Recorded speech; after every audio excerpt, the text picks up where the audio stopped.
Hi again. So we are back with a new rule. I mentioned a couple of lectures ago when I was talking about the original differentiation rules that we had, of course, the constant rule, power rule, product, quotient. And I said there was one more that we hadn't gotten to. And as it was, that was already a lot to do in one day. It was already an hour-long lecture. Um, and so we saved this one for a different section. This one, again, similar to the last lecture, should be a little bit quicker. Definitely not going to be an hour. I wouldn't be surprised if this was a little bit quicker than normal, which should be good for you. So this is 3.6. This is called the chain rule. All right, so let's first get a definition of the chain rule. I will once again highlight what I think is the more important variation of the definition. So as a reminder, when we did our pre-calc review, we reviewed what it meant to be a composite function. So this is what it meant to be a composite function. So composite. So that means there's a function inside of another function. So anytime we see something where it looks like there's some sort of a function inside of another function, we will be implying the chain rule has to be used when we're taking the derivative. All right. So in order to use the chain rule now, given the fact that we probably have a composite function, if h of x is f of g, then we have this. H prime of x is f prime of g of x times g prime of x. So in terms of how I typically like to think about it, it's essentially taking the derivative of like the outer function. So we see f is the outer function here. So you take the derivative of the outer function and you leave the inner function. Don't touch it. Don't do anything with it at all. You leave it there. But you have to take it into account somewhere. And so after you take the derivative of the outer function, you're then multiplying by the derivative of that inner function. We also have this variation. This is, I believe, called the Leibniz variation of the chain rule. I'm not the biggest fan of this, so I would definitely say that we're going to use this predominantly. Um, and so essentially what I wrote down here is what I just said verbally. The chain rule states that the derivative of a composite function is the derivative of the outer function evaluated at the inner function. So that's what it means to be plugging in g of x times the derivative of the inner function. All right, so here's a problem-solving strategy for how to solve it. So in order to differentiate this composite function, first we need to figure out what the outer function and the inner function both are. So once we identify them, I suggest we write them off to the side, what the outer function would be and what the inner function would be.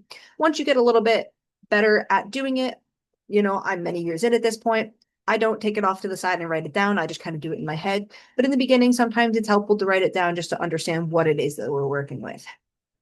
All right.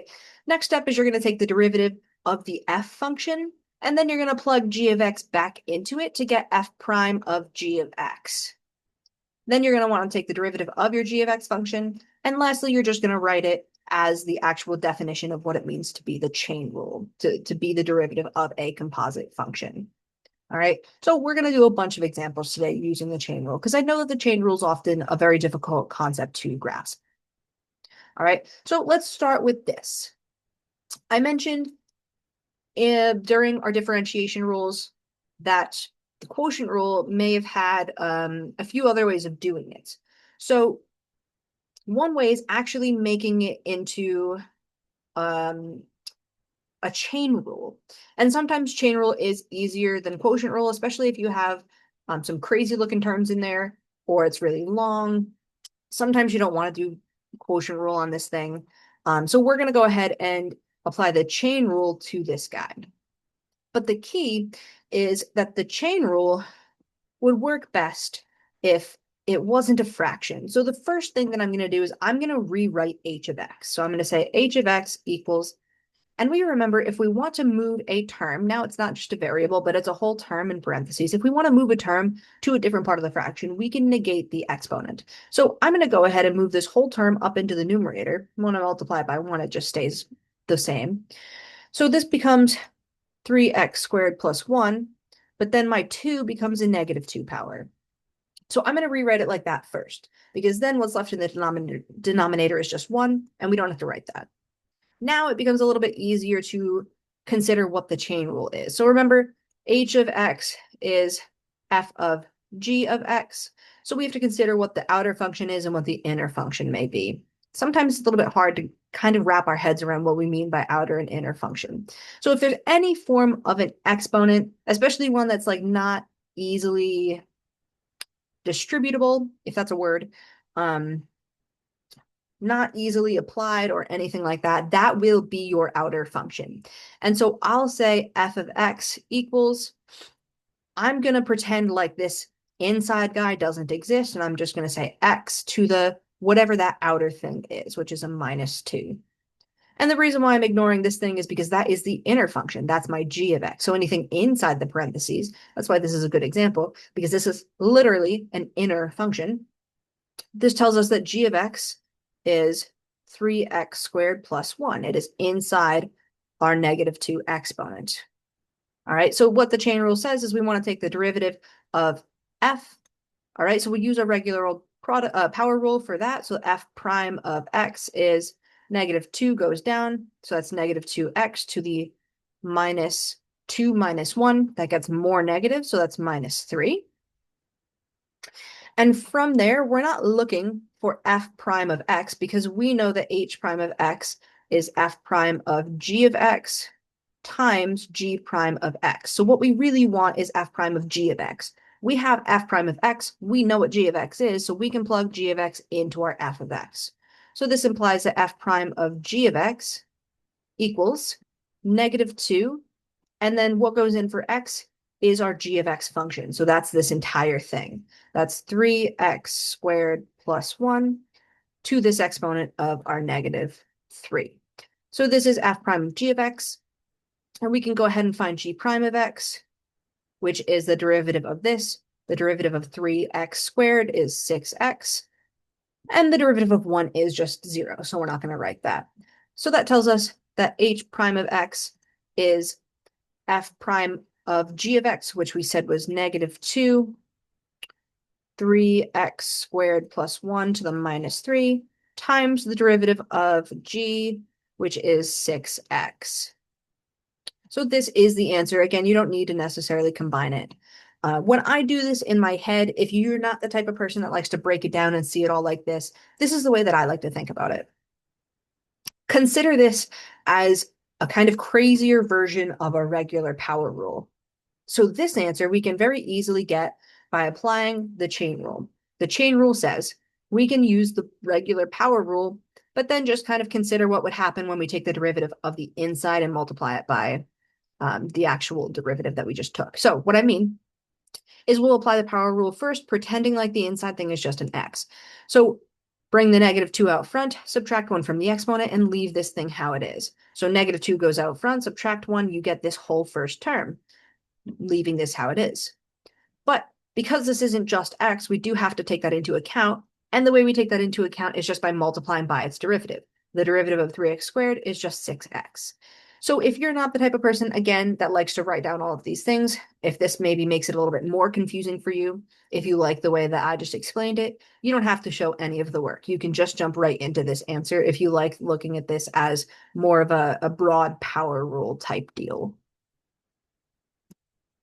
All right, let's take a look at this guy now. So I'll again kind of explain it both ways. So first of all, I want to rewrite this. This again is mathematical shorthand for saying the sine of x all cubed. So now that we see this, we can break it down knowing that h of x is f of g of x. So then h prime of x is f prime of g of x times g prime of x.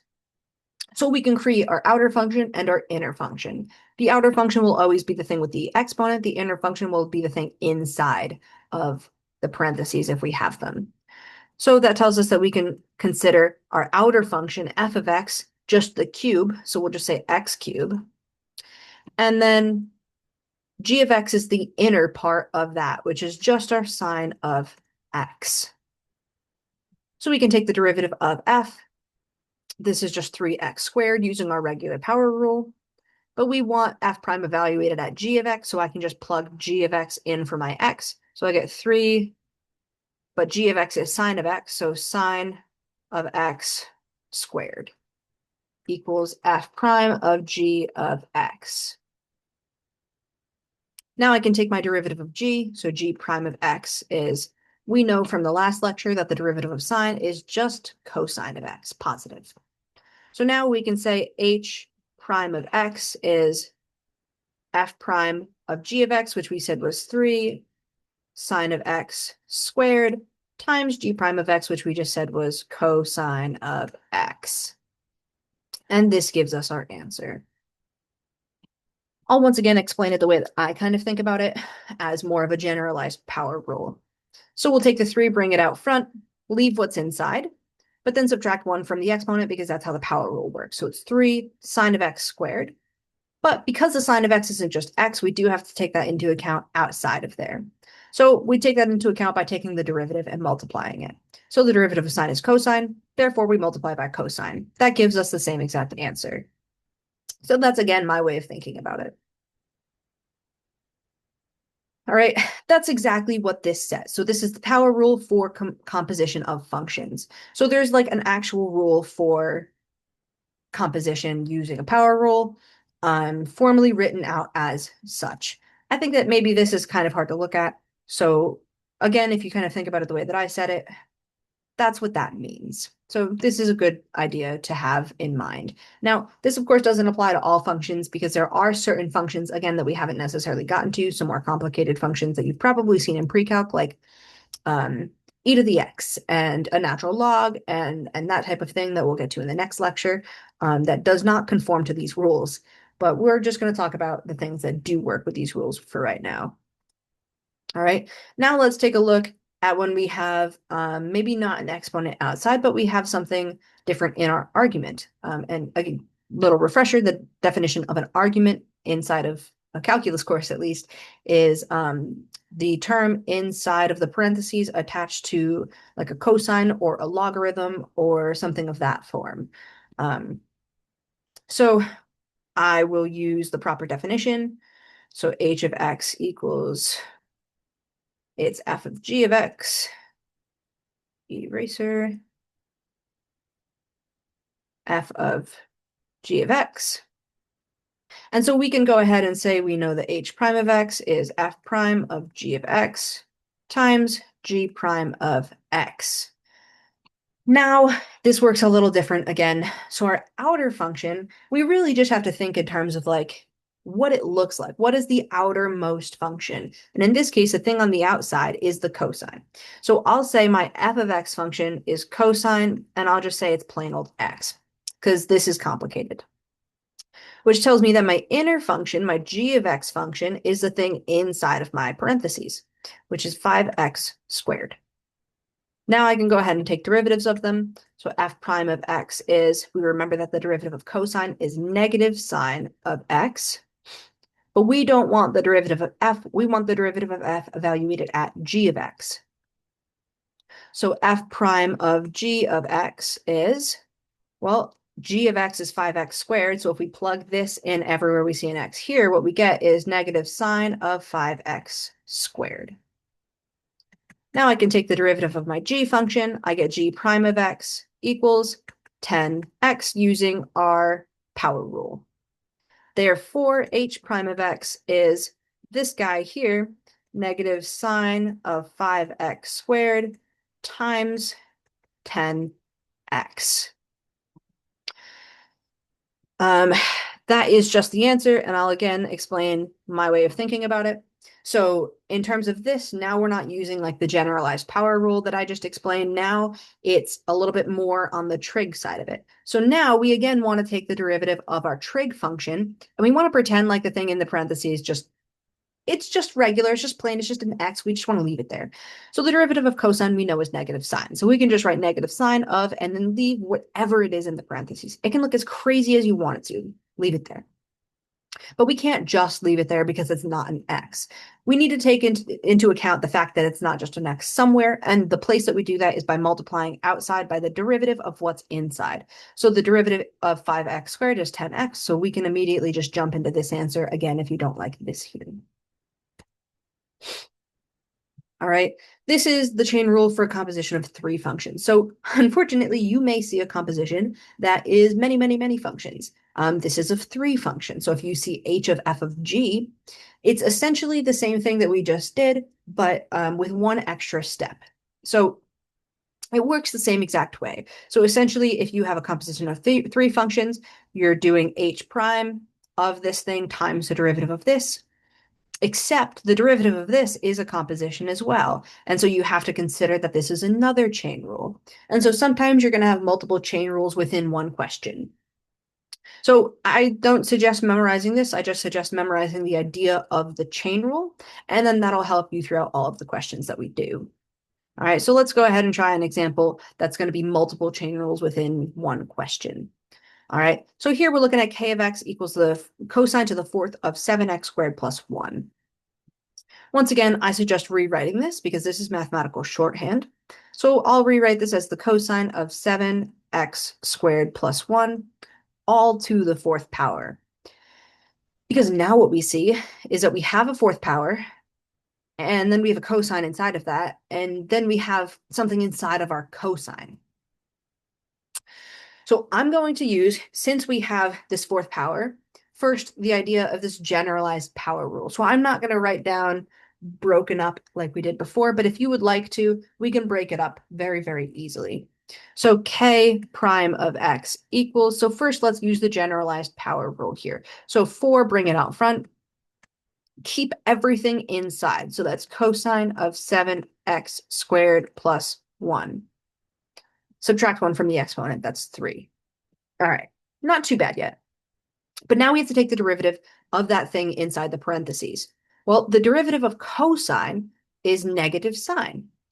And we know that when we're taking the derivative of a negative sign with anything in it, we just leave the item in the argument. So this is the negative sign of 7x squared plus 1. Okay, that's not too bad either, except that the thing in the parentheses isn't just x. So this is another chain rule. When you're taking the derivative of a trig function, you have to then multiply by the derivative of the argument. Well, the derivative of 7x squared is 14x, and the derivative of 1 is 0, so I'm not going to write that. Now, 14x you don't do anything with. There's no composite there. That's just what it is. Therefore, the derivative of k prime of x is this long answer here. If you'd like for me to write out a slightly more detailed version, definitely reach out and I can give you a more detailed version of this. All right. Now, we can also take a look at chain rule given values. We did this with the product rule.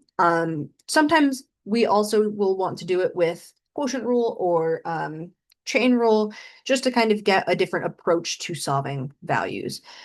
So if we know that h of x is f of g of x, we're looking to find h prime of 1. So anytime we're looking to find h prime evaluated at some just number, we always need to take the derivative first.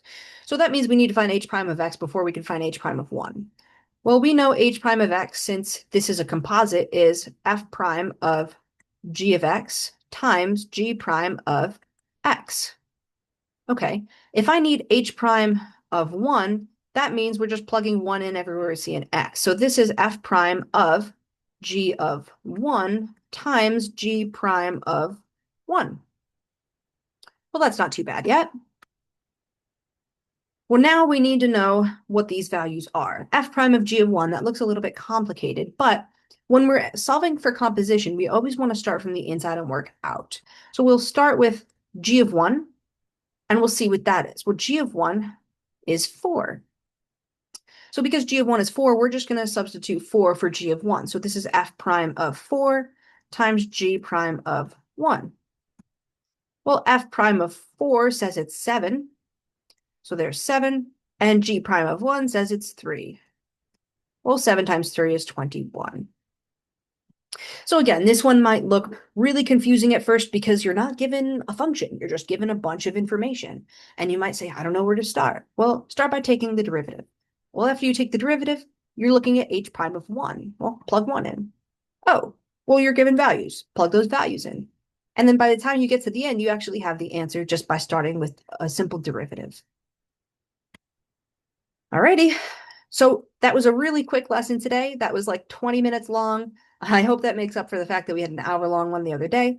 If you have any questions, let me know, and I will see you guys next time.